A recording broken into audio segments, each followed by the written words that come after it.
Deep within Mississippi in 1849, where cotton stalks rose higher than the dreams of free men and the mighty Mississippi River carried more sorrow than water, there lies a tale that official records dared not preserve. The riverside mansion, with its stately white columns and fragrant gardens, became the scene of what contemporary newspapers described as an unexplainable family catastrophe, a wedding feast that turned into a collective funeral. In one frigid January night, 17 members of Warren County's most elite families met slow, excruciating deaths, their faces frozen in grotesque expressions that baffled every physician. Unbeknownst to them, the answer rested in the weathered hands of a woman who had been stripped of everything yet discovered something far greater: the patience to deliver justice on society's finest silverware.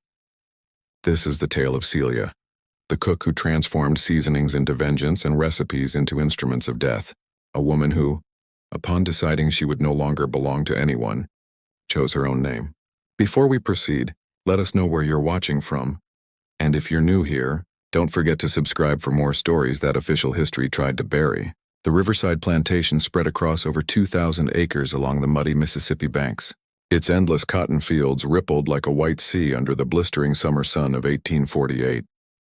It was among Warren County's wealthiest estates, famous not only for its exceptional crops but for the lavishness of its manor house, and above all the brilliance of its dining. Colonel James Riverside had inherited the land from his father, expanding it with the same calculated ruthlessness typical of men of his standing. Tall, whip-thin, and with eyes like winter ice, he ruled over his 340 enslaved workers with an iron will hidden beneath a velvet facade. He believed firmly that strict discipline softened by small privileges maintained order more effectively than sheer brutality. The crown jewel of his estate wasn't the cotton, but its culinary prestige, which drew guests from far and wide.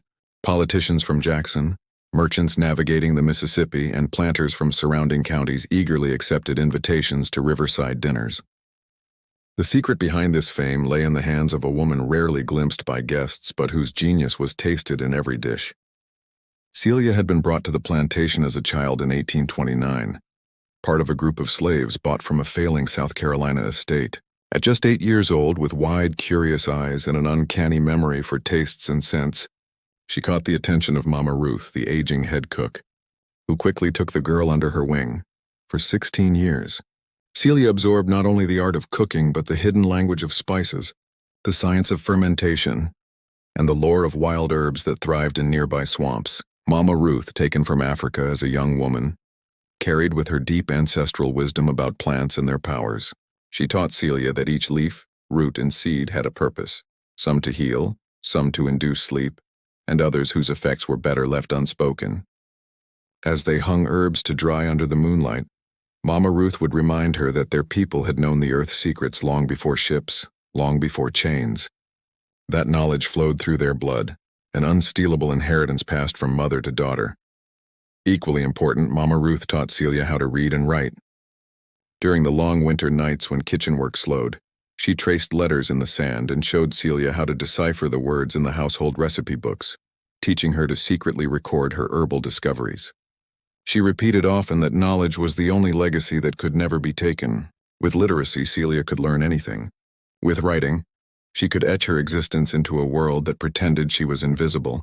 When Mama Ruth succumbed to fever in 1845, Celia naturally stepped into her role as head cook. By then, she was 24, married to Samuel, a blacksmith, and mother to 3 children: Thomas, born 1841, Mary, 1842, and little David, 1844. Their family lived in a slightly larger cabin than most, a rare privilege reflecting Celia's indispensable role. Colonel Riverside rarely spoke to her directly, preferring to relay his instructions through his wife, Rosalind, a frail, pale woman who spent her days embroidering and dosing herself with laudanum. Rosalind oversaw the menus for special events, consulting a recipe book inherited from her mother-in-law. But it was Celia who transformed those written instructions into culinary masterpieces. The kitchen of the main house was Celia's domain, spacious, equipped with a grand iron stove and multiple ovens, lined with shelves of exotic spices delivered by river traders, and a pantry rivaling urban hotels. She commanded a team of 6 young women she had personally trained, each specializing in different tasks. Sarah was responsible for bread and pastries. Hannah handled the meats. Lily oversaw pickles and preserves. Celia, however, guarded the most important secrets herself. She alone crafted the sauces that made guests sigh with delight, determined the perfect smoking time for hams, and knew the exact blend of herbs that could elevate a simple broth into something unforgettable. Her children stayed in the quarters with other youngsters but often joined her in the kitchen when supervision was needed. 7-year-old Thomas had already taken to blacksmithing, frequently shadowing his father when Celia's work allowed. 6-year-old Mary shared her mother's fascination with plants, sometimes accompanying her to gather herbs near the quarters. Little David, only 4, was content to play with corn husk dolls his mother made during her rare moments of rest. Life on the plantation moved in a rigid rhythm, and within the cruel boundaries of enslavement, Celia had carved out a fragile sense of stability. She relied on her crucial role to shield her family, believing the colonel would never sell the cook who upheld his social stature, and by extension, her loved ones. But this security was nothing more than a fragile illusion, always vulnerable to the unpredictable whims of those who held ultimate power. Addison Riverside, the colonel's eldest son, had recently returned from his studies in Natchez. At 22, he was a younger, more reckless mirror of his father, with the same icy gaze but none of the restraint that came with age. During his college years, he had developed a cruel taste for dominating those unable to fight back. Celia had noticed his gaze lingering on her young assistants, and his habit of wandering into the kitchen when his father was absent. She began keeping the girls busy and close under her watch whenever he appeared. But she couldn't be everywhere at once, and Addison had endless idle hours. Unbeknownst to her, he had also taken notice of her children. In his warped mind, he saw them as toys for his amusement, innocent games, he told himself. They were enslaved children after all, and in his view, they needed early lessons about their place. On sweltering summer afternoons when field labor slowed, Addison roamed the estate seeking diversions. He particularly enjoyed teaching slave children about obedience through cruel games he considered valuable lessons. Celia could feel the unease ripple through the quarters when Addison appeared. Mothers clutched their children tighter. Men lowered their heads and worked harder, trying to avoid his attention. She didn't yet realize that her own children were becoming the center of his dangerous interests. Riverside Plantation functioned like a miniature kingdom, with unwritten laws and strict hierarchies. The colonel at the top, his family beneath, then the white overseers, and finally the enslaved people with their own internal structures. Celia had learned to navigate this hierarchy carefully, using her indispensable role to shield her family. But that protection was about to fracture under the weight of casual cruelty. At autumn of 1848, arrived in Mississippi wrapped in deceptive beauty, oak leaves burnished gold, and the air thick with the sweetness of sugarcane harvest. It was Celia's favorite time of year, a season of intensified kitchen activity, elaborate dinners, and bustling preparations for winter. On an October morning, as mist blanketed the fields like a ghostly shroud, Celia rose before dawn as always. The air was crisp, almost cold. She kindled the kitchen fire and began assembling breakfast for the main house, her movements practiced and sure after years of routine. Samuel had already departed for the forge, while the children still lay fast asleep on their small straw mattresses in the quarters.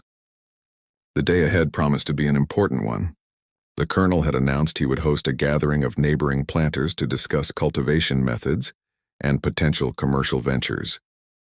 It was precisely the kind of occasion that demanded Celia's finest work. A luncheon meant to impress men accustomed to sophisticated dining and to showcase Riverside as a thriving, well-run estate. She had planned every dish with meticulous care: turtle soup enhanced with sherry, roasted duck served with a wild berry glaze, ham coated in honey and mustard, accompanied by caramelized sweet potatoes and green beans topped with almonds. For dessert, she would present her renowned bourbon pudding crowned with smooth vanilla cream, a recipe perfected over the years, and consistently praised by every guest fortunate enough to taste it. As she oversaw her assistant's preparations, Celia allowed herself a rare moment of quiet pride. She had elevated the Riverside kitchen into an establishment rivaling the finest in Natchez or Vicksburg. Her skill not only upheld the colonel's social standing, but also afforded her family a fragile layer of protection. It was a delicate equilibrium, one she had learned to sustain with precision. By mid-morning, Thomas, Mary, and David appeared in the kitchen as they usually did on days when Celia needed to keep them close.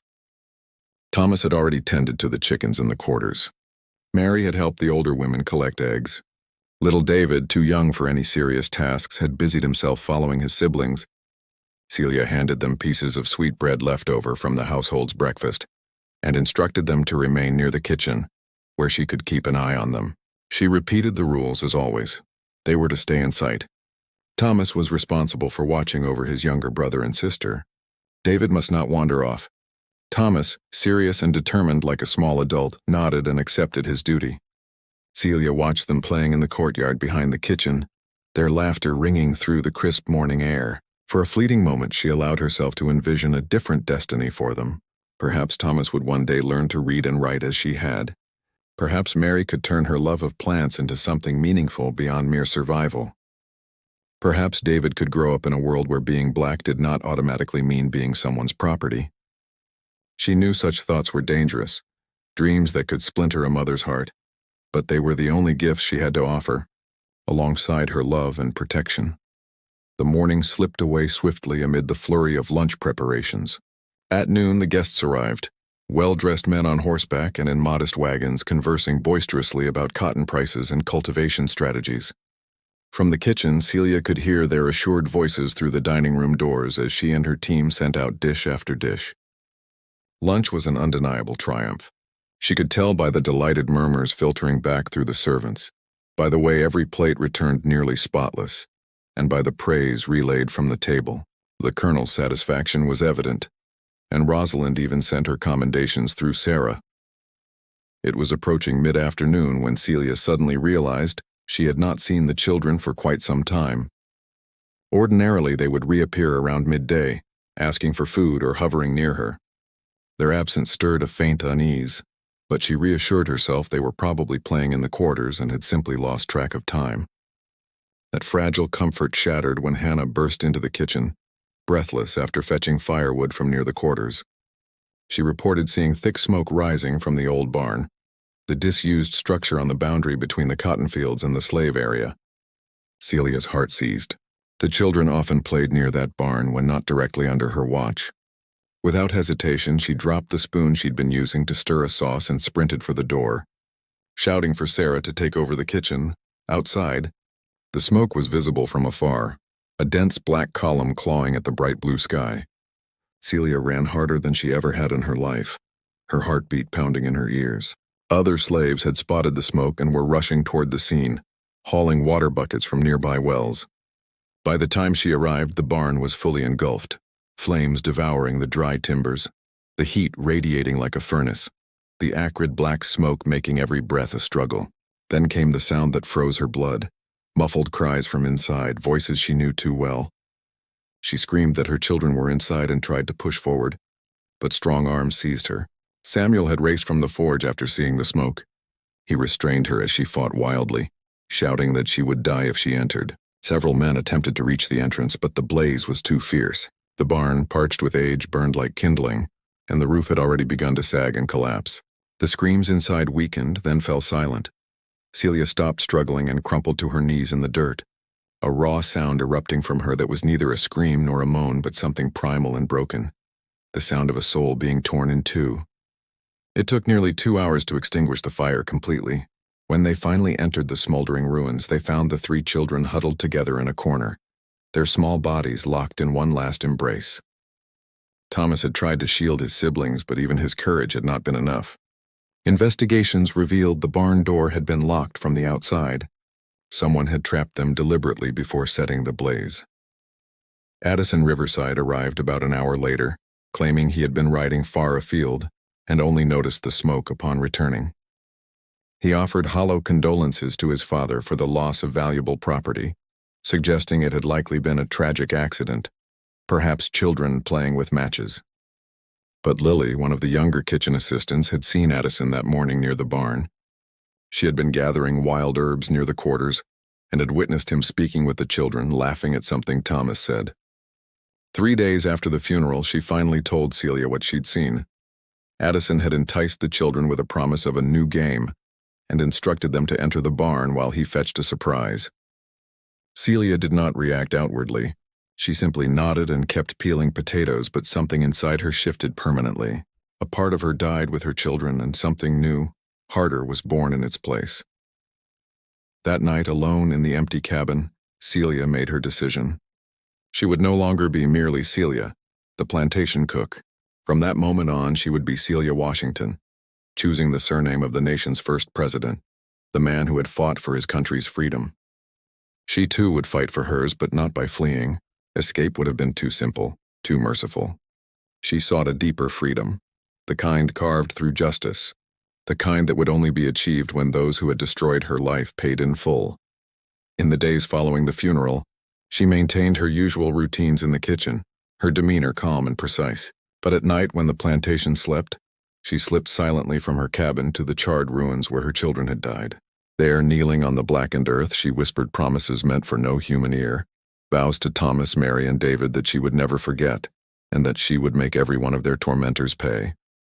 On the darkest, moonless nights, she began gathering the plants Mama Ruth had once shown her, the rare herbs that grew only where death had passed, plants whose roots and leaves carried nature's most shadowed secrets.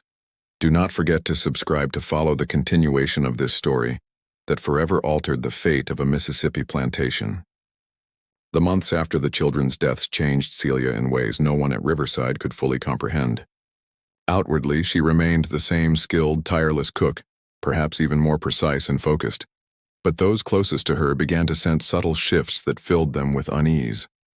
Samuel was the first to notice. His wife's silence had changed in a way Samuel could not fully grasp. It wasn't simply the quiet of mourning anymore. It was something deeper, sharper, measured. Night after night, she remained awake by the window of their cabin, her gaze fixed on the main house with an expression he couldn't interpret. Whenever he spoke of the future, of perhaps trying to build a new life or have more children, she looked at him as though his words were in a language she no longer understood. Celia made it unmistakably clear that for her the future no longer existed. Only the present remained, and it consumed her entirely. In the kitchen, subtle transformations began to unfold. She started insisting on personally preparing every dish destined for the Riverside family table, refusing to let her assistants handle the food once she applied the final seasonings. She claimed this was to maintain the highest standards of quality. But Hannah noticed that Celia had begun keeping certain herbs and spices locked away in a cabinet that only she could open. When questioned about the unfamiliar ingredients, Celia explained calmly that they were special and reserved for exceptional occasions. What no one realized was that Celia had resumed her midnight ventures into the swampy woods surrounding the plantation.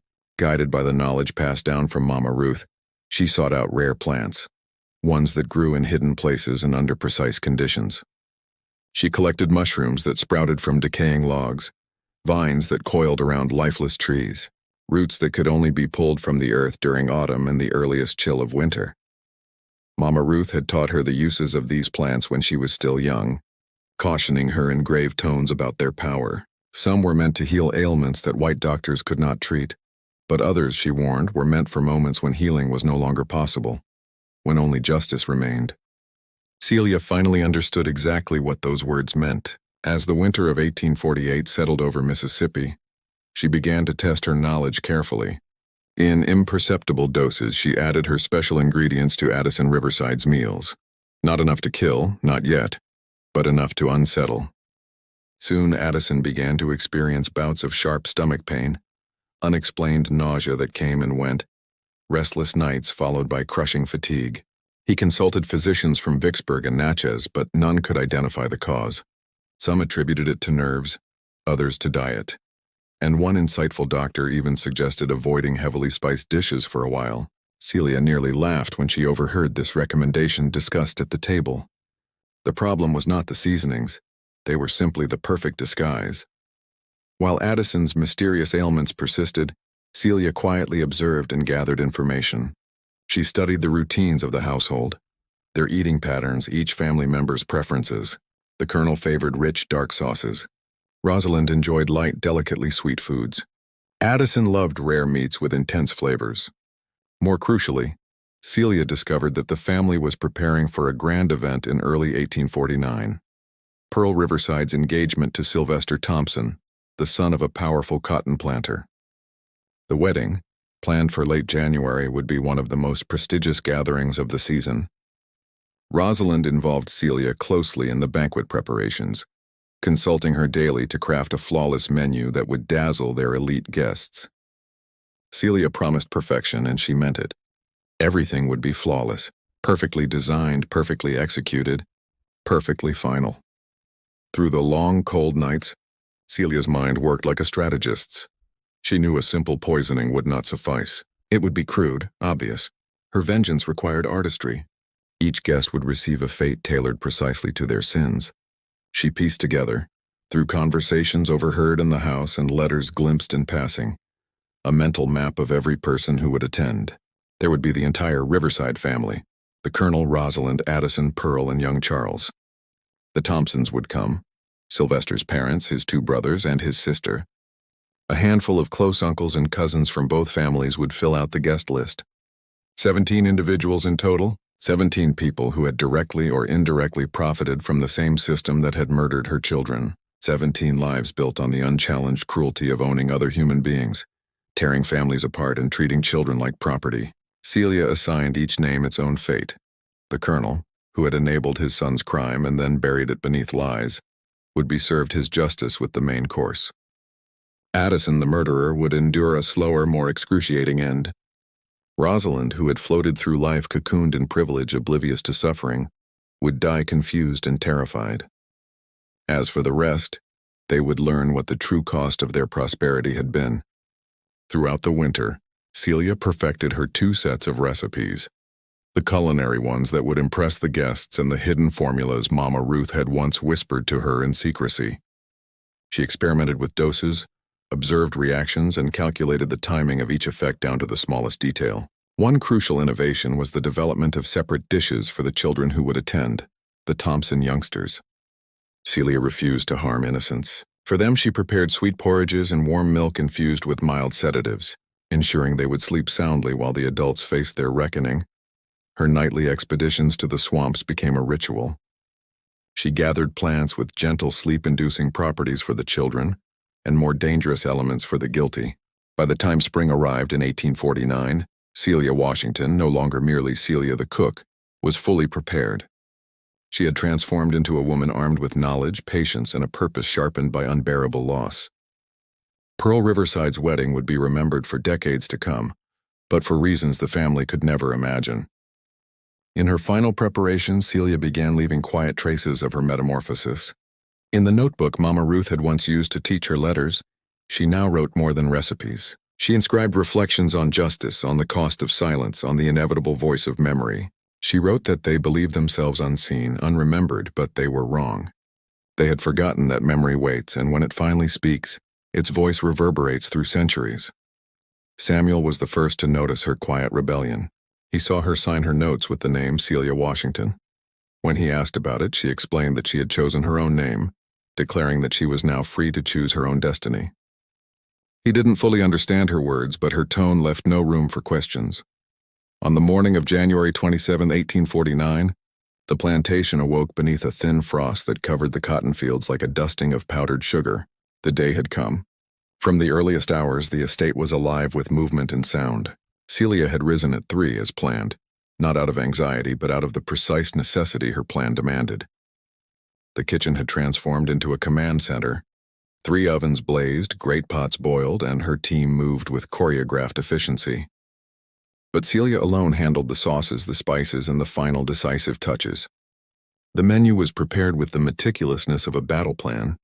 Appetizers of fresh New Orleans oysters dressed with mignonette sauce, turtle soup enriched with sherry, whole roasted pork glazed with honey and mustard, smoked ham, roasted duck with cherry sauce, and a lavish array of sides that would remain in guests' memories, though their memories would not last long. By noon, wagons and horses began to arrive, carrying the elite families of the region. Celia watched through the kitchen window, recognizing faces she had studied for months. Among them was Colonel Wilfred Thompson, notorious for his brutal punishments on his plantations, accompanied by his wife Matilda, infamous for separating slave families to prevent bonds from forming. The two eldest Thompson sons, Seth and Randolph, followed their father's vicious example without hesitation. The youngest daughter, Jeanette, though still a girl, already mirrored the same disdain for enslaved people that defined her family's cruelty. 17 guests gathered that day, each burdened with their own guilt, their own sins carved into history, and Celia had devised a unique retribution for every one of them. The wedding ceremony took place in the garden of the main house beneath a grand pavilion draped in white flowers and silk ribbons. Pearl, dressed in lace imported from Charleston, glowed with joy, while Sylvester Thompson stood beside the makeshift altar looking suitably nervous. Reverend Matthews, a rotund man who ministered to several plantations in the area, led the ceremony in his booming voice, blessing the union with solemn grandeur. From the kitchen window, Celia observed every moment while managing the final details of the feast. The sight of so much joy and celebration, knowing what was about to unfold, struck her as strangely dreamlike. Yet there was no hesitation in her heart, only a steady, icy satisfaction. When the ceremony concluded and the guests proceeded toward the dining room, Celia gave her assistants the faintest signal. It was time. The banquet hall had been transformed into a dazzling display of wealth, crystal fixtures catching the candlelight in radiant bursts, polished silver gleaming atop pristine white linen, and towering floral arrangements scenting the air. The guests took their seats around an oval table that commanded the room, with the bride and groom at the center and the most prominent families seated in places of honor. Celia had prepared a gentle, separate offering for the 3 children attending, 2 of the young Thompsons and a Riverside niece. With her own hands, she served them warm porridge sweetened with honey and mild spices, accompanied by milk infused with vanilla. The children devoured their treats eagerly and, just as Celia had planned, began to grow drowsy soon after. Their mothers, assuming it was the natural result of the day's excitement, escorted them to an upstairs room to sleep. Celia's timing was flawless. They would rest deeply, shielded from the horror soon to unfold below. The first course passed without incident. The oysters were met with enthusiastic approval, and Celia noted with quiet satisfaction that even the most demanding palates were pleased. In this dish she had added only the lightest touch of her special ingredients, just enough to set the stage, to prepare their bodies for what would follow. The turtle soup, rich and velvety, was an even greater triumph. Colonel Riverside rose to make a toast, publicly praising Celia's culinary talents, prompting a round of applause from the room. Watching through the half-open kitchen door, Celia allowed herself a faint, cold smile.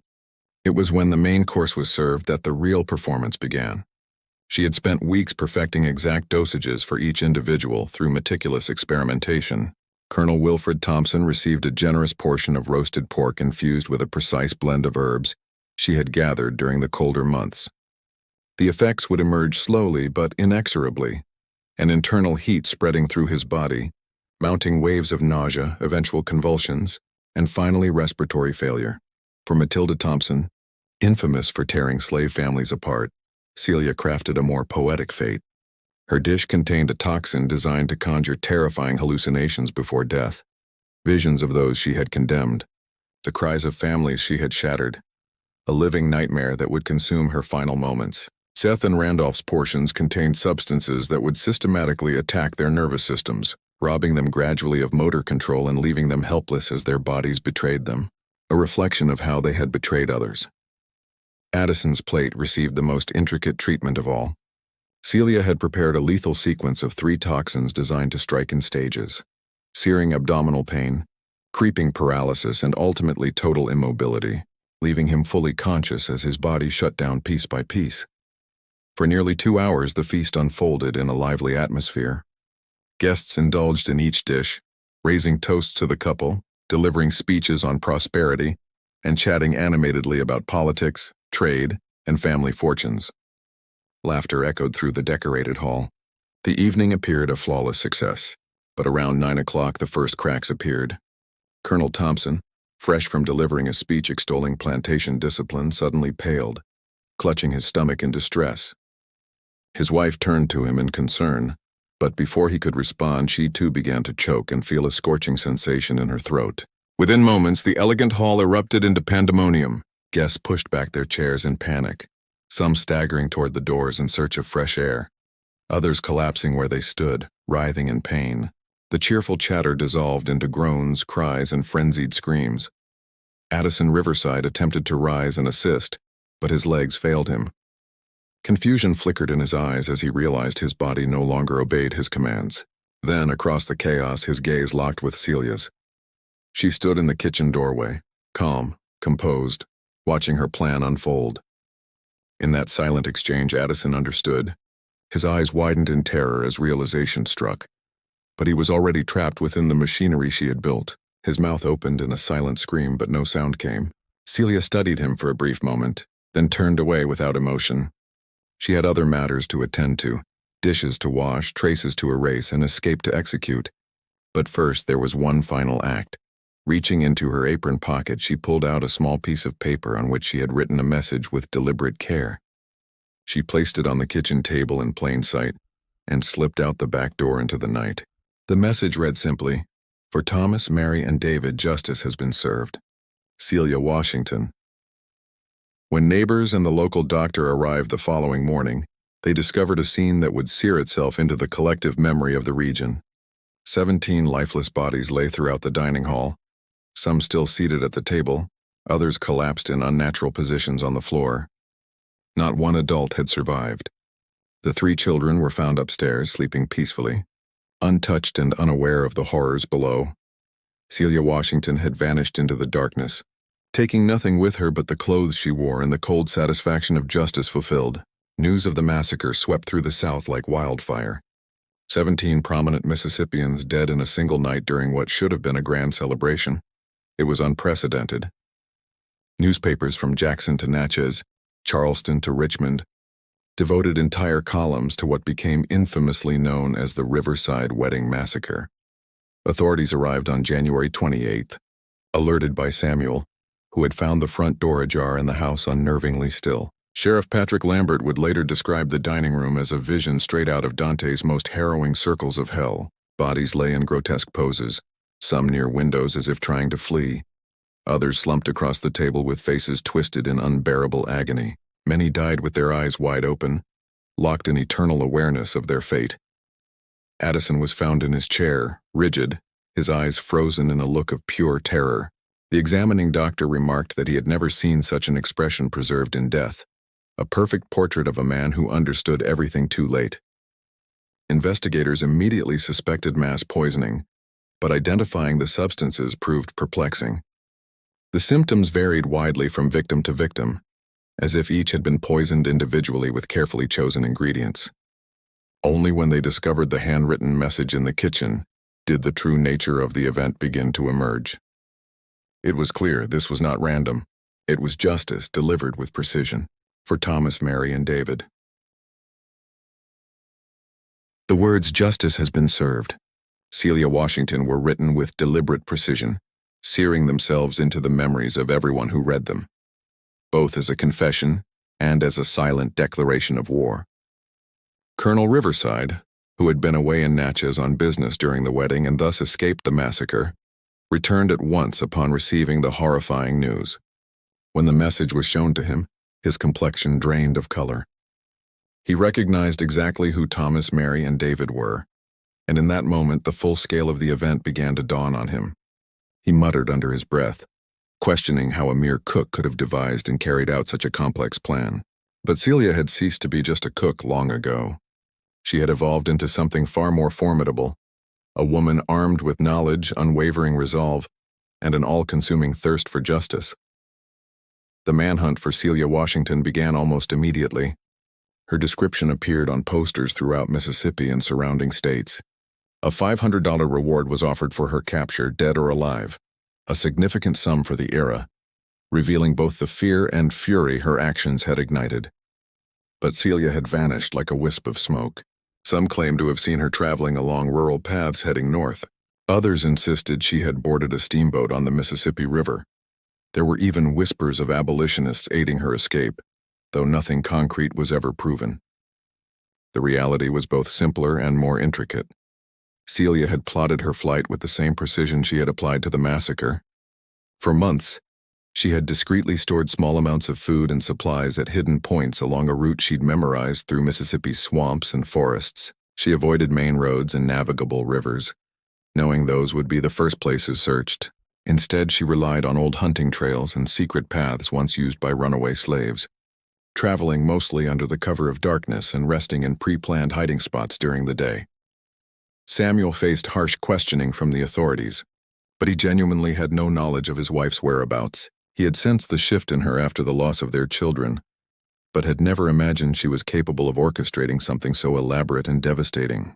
When shown the note she left, tears streamed down his face, and not purely of sorrow, but of a tangled mix of grief, pride, fear, and awe. He confessed to Sheriff Lambert that Celia had always been stronger than anyone realized, though even he had never thought her capable of such a monumental act. The consequences of the massacre extended far beyond Riverside Plantation. Southern planters began to look at their household slaves with a new, uneasy suspicion. Cooks in particular were scrutinized intensely. Many wealthy families dismissed their enslaved cooks and replaced them with white laborers, paying substantial wages for a sense of safety that was likely illusory. Paranoia spread swiftly.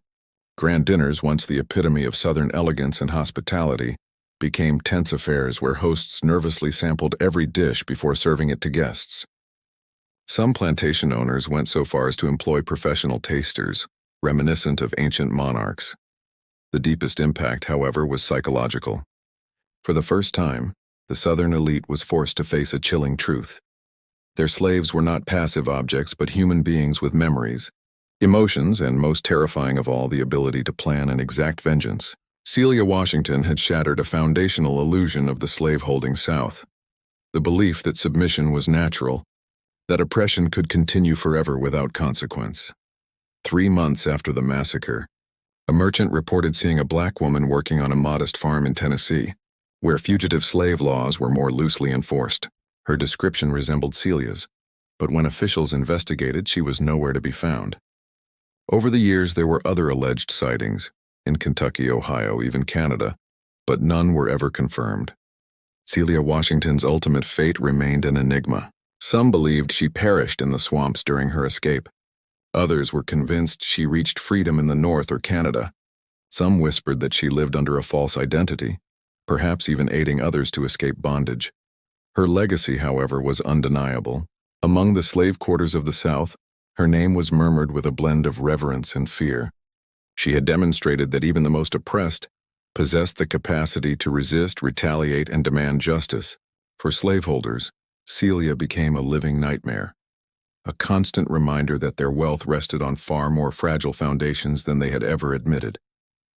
Every meal turned into a test of trust, every cook a potential threat.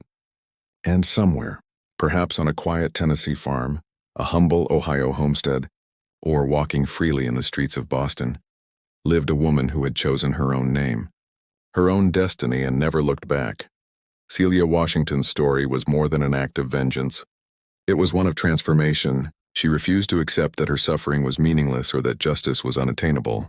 Her actions proved that even in the darkest chapters of American history, there were always individuals who rose up, paid the price for resistance, and seized their freedom despite impossible odds.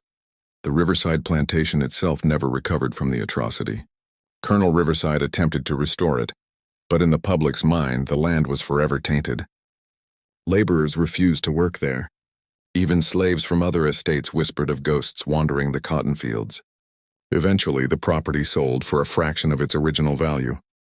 The grand house was torn down, the fields repurposed, but the memory endured, passed down through generations as proof that even in the cruelest systems, resistance finds its path. The 3 surviving children, the Thompson siblings and the Riverside niece, were raised without ever learning the full truth. Their guardians only told them their parents had perished in a tragic, inexplicable event. Yet sometimes in their sleep they would hear a faint, soothing lullaby and awaken in tears, unable to explain why. Samuel remained in the area for several more years as a free blacksmith after the plantation's dissolution. He never remarried, often visiting the cemetery where Thomas, Mary, and David rested. When he died in 1867, witnesses claimed his final words were for Celia, a message of understanding and forgiveness.